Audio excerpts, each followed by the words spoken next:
Hello students, कैसे हैं आप सब। आज हम क्लास 12th बायोलॉजी सिलेबस के अध्याय 1 के भाग 3 को पढ़ने वाले हैं, जिसमें हम पढ़ेंगे कायिक प्रवर्धन या वेजिटेटिव प्रोपागेशन के बारे में। तो स्टूडेंट, शुरू करते हैं आज का हमारा टॉपिक कायिक प्रवर्धन। कायिक प्रवर्धन, कायिक प्रवर्धन को एक और नाम से जाना जाता है कायिक जनन, या इसे इंग्लिश में वेजिटेटिव प्रोपागेशन भी कहा जाता है। वेजिटेटिव प्रोपागेशन भी इसको कहा जाता है। तो स्टूडेंट, कायिक प्रवर्धन क्या है? मातृ पौधे के कायिक अंग से नए पौधे का निर्माण होना कायिक प्रवर्धन या कायिक जनन कहलाता है। तो लिख लेते हैं इसकी परिभाषा।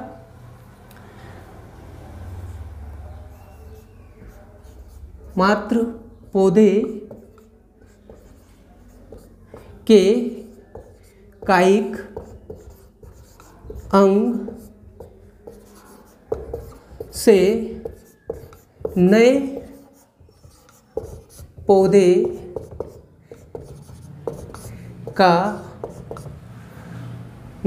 का निर्माण होना कायिक जनन या कायिक प्रवर्धन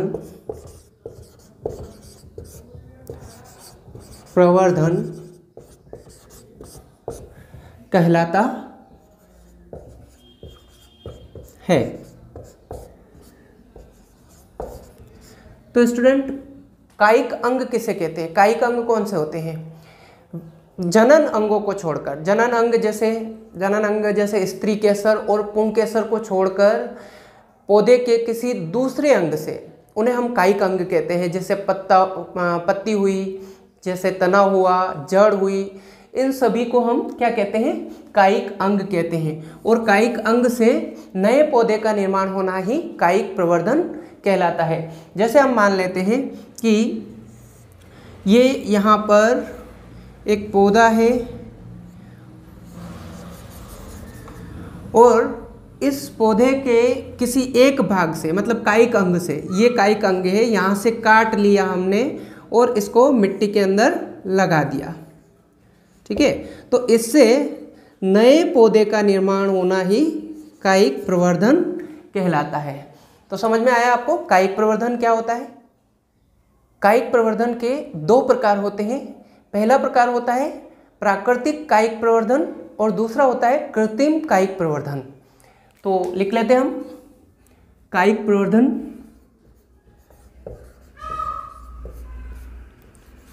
प्रवर्धन के प्रकार।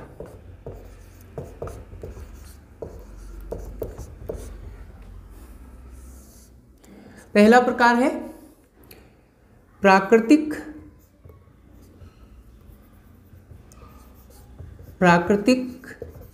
कायिक प्रवर्धन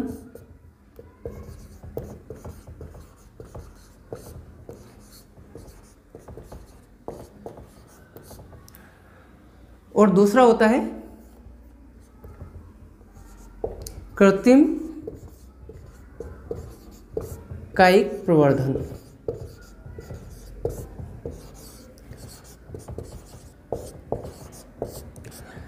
अब जो प्राकृतिक कायिक प्रवर्धन होता है यह स्वतः ही होता है, और कृत्रिम कायिक प्रवर्धन ये मनुष्यों के द्वारा होता है।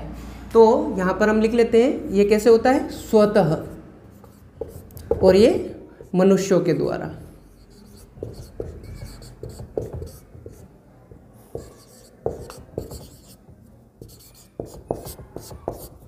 मनुष्यों के द्वारा।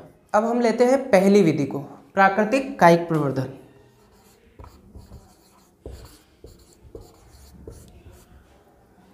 प्राकृतिक कायिक प्रवर्धन में सबसे पहले लेते हैं हम भूमिगत तने को। भूमिगत तना।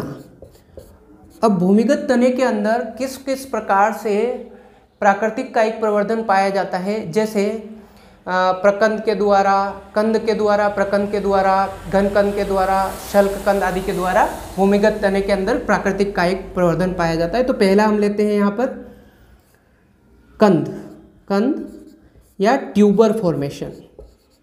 तो ट्यूबर किस में बनता है, इसका एक उदाहरण यहाँ पर, उदाहरण क्या देंगे हम, जैसे आलू या पोटैटो। आलू में ट्यूबर या कंद फॉर्मेशन, कंद के बनने से क्या होता है कि इसका प्राकृतिक कायिक प्रवर्धन होता है। इनमें आपने कभी सुना होगा कक्षस्थ कलिकाएं निकलती या आई बर्ड्स निकलती है। आईज आपने देखा होगा, आँख निकलती है, आँख किसके अंदर, आलू के अंदर, और फिर उसको हम निकाल कर कहीं लगा देते हैं मिट्टी के अंदर, तो नया पौधा उग जाता है। जैसे ये आलू होता है, पोटैटो, इसमें इस तरीके से बर्ड्स या कक्षस्थ कलिकाएं निकलती है, इन्हें आइस कहते हैं हम, आइस या कक्षस्थ कलिका।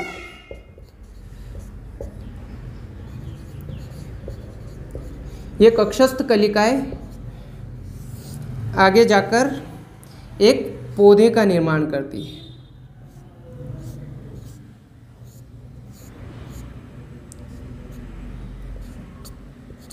इस प्रकार से। तो आलू क्या है, आलू एक भूमिगत तना होता है, भूमिगत तने का रूपांतरित रूप होता है। तो आलू किसका रूप है, तने का। अगला आता है प्रकंद। प्रकंद जिसे हम इंग्लिश में राइजोम भी कहते हैं।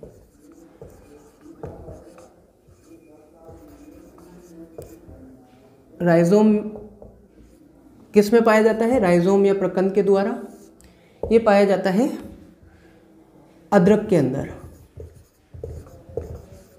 अदरक इसका उदाहरण है। और जैसे आपने देखा होगा अदरक इस प्रकार से होती है, जिसमें नोट्स बनी होती है, ऐसे इसमें नोट्स होती है, और इन नोट्स से नए पौधे का यहाँ से निर्माण होता है। इन नोट्स से नए पौधे का निर्माण यहाँ से होता है। तो राइजोम के द्वारा किसमें, अदरक के अंदर पाया जाता है, इन्हें नोट्स कहा जाता है। अगला आता है घनकंद। तीसरा घनकंद। घनकंद के द्वारा, जैसे हम इंग्लिश में कॉर्म भी कहते हैं, घनकंद के द्वारा अरबी और जिमीकंद के अंदर पाया जाता है। अरबी और जिमीकंद में घनकंद के द्वारा कायिक प्रवर्धन होता है। अगला जैसे शल्ककंद। शल्ककंद के द्वारा, शल्ककंद या बल्ब इसको कहते हैं हम इंग्लिश में, इसके द्वारा पाया जाता है लहसुन और प्याज के अंदर। लहसुन और प्याज में इसके द्वारा कायिक प्रवर्धन पाया जाता है। अब आगे बढ़ते हैं हम अर्धवायवी तने के बाद। अर्धवायवी तने में 3 प्रकार का प्राकृतिक कायिक प्रवर्धन पाया जाता है। अर्धवायवी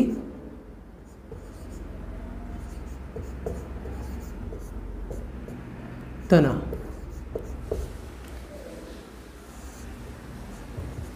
पहला इसमें आता है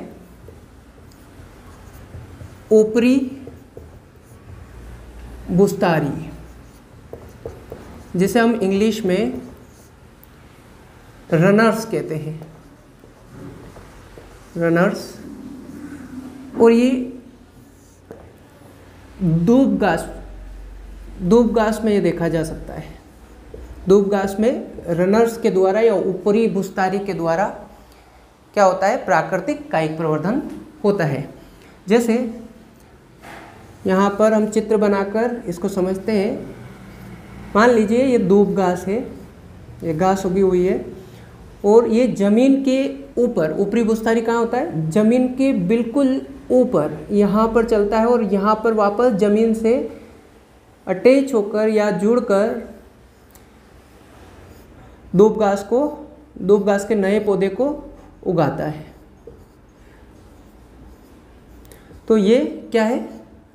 रनर्स या ऊपरी भूस्तारी है। ठीक है, आपको समझ में आया? दूसरा होता है भूस्तारी।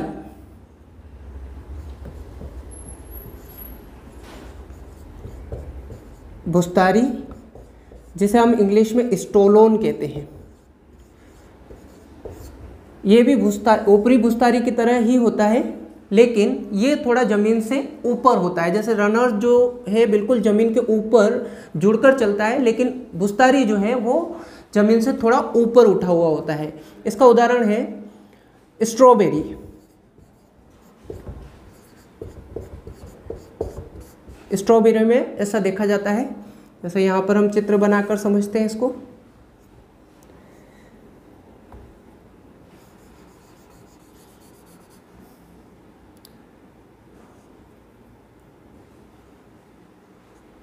ये यहाँ से इस तरीके से निकलता है और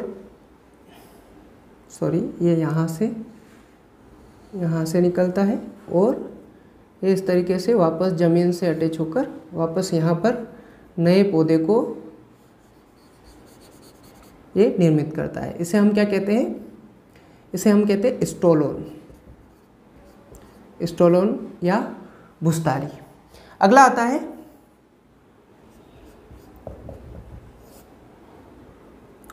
भूस्तारिका, जिसे हम इंग्लिश में क्या कहते हैं? ऑफसेट्स कहते हैं, जो कि किसके अंदर देखा जाता है?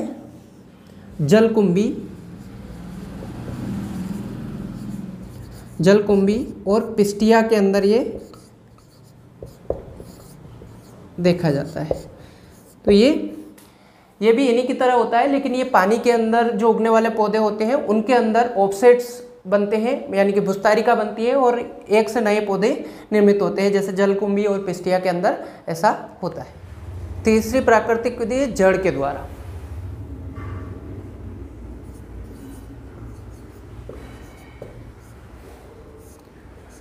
तो जड़ के द्वारा होता है शतावर के अंदर,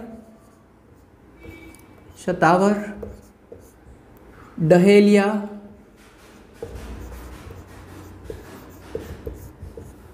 शकरकंद,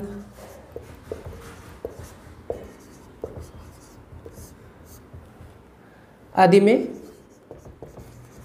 जड़ के द्वारा होता है। जड़ से कैसे प्राकृतिक कायिक प्रवर्धन होता है? जैसे ये पौधा है, इस प्रकार का पौधा है, इसमें इसकी जो जड़ें होती है, ये जड़ें दूर तक फैल जाती है और दूर तक फैलकर यहाँ पर दूसरी जगह पर नए पौधे को निर्मित कर देती है। तो यह जड़ के द्वारा किस में होता है? शतावर, डहेलिया, शकरकंद आदि में। अगला है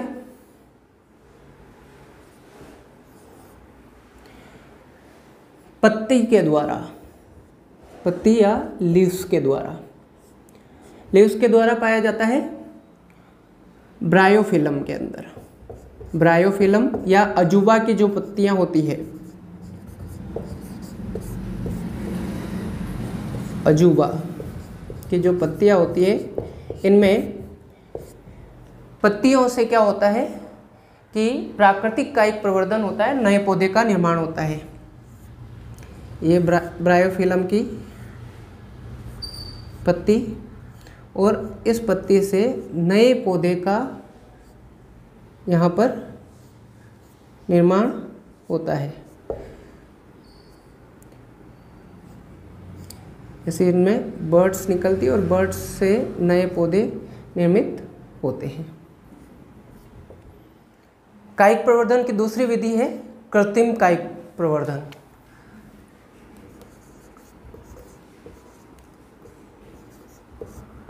इसको भी जान लेते हैं। इसमें क्या होता है? इसमें दो विधियां हैं। पहली कलम के द्वारा और दूसरी दाब के द्वारा। क्या होता है कलम करना और दाब लगाना? कलम करना यानी कि किसी भी पौधे के तने को काट कर दूसरे पौधे के तने पर शिफ्ट कर देना, या दूसरे पौधे का तना दूसरे पौधे पहले पौधे के तने पर शिफ्ट कर देना, स्थानांतरित कर देना कलम कहलाता है। जैसे मान लीजिए यहाँ पर एक पौधा, ये है पहला पौधा, पौधा ए,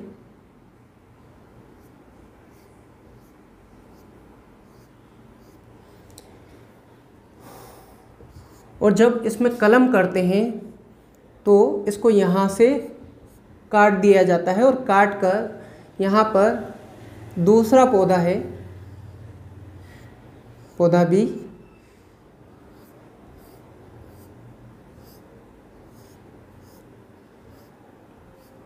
इस पौधे के ऊपर इसको लगा दिया जाता है। तो कैसे लगाया जाता है? इसको यहाँ से कट किया जाता है, और कट करके इस भाग को हटाकर इस पौधे के ऊपर वाले भाग को यहाँ लाकर शिफ्ट कर दिया जाता है, ट्रांसफ़र कर दिया जाता है।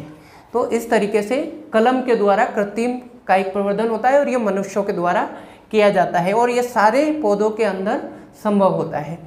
दूसरा होता है दाब के द्वारा। दाब के द्वारा कैसे? किसी पौधे का कोई भी भाग जमीन के अंदर दबा दिया जाता है तो उसे हम क्या कहते हैं? दाब लगाना कहते हैं। ये इस तरीके से यहाँ पर दाब लगा दिया जाता है, ज़मीन के अंदर इसको गाड़ दिया जाता है, जिसकी वजह से नए पौधे का निर्माण होता है। तो यह होता है कलम करना और दाब लगाना। तो ये दोनों ही विधियाँ मनुष्यों के द्वारा संपन्न की जाती है। तो स्टूडेंट, अगले वीडियो में हम पढ़ेंगे सूक्ष्म प्रवर्धन या माइक्रो प्रोपागेशन के बारे में। तब तक के लिए have a nice day and good bye.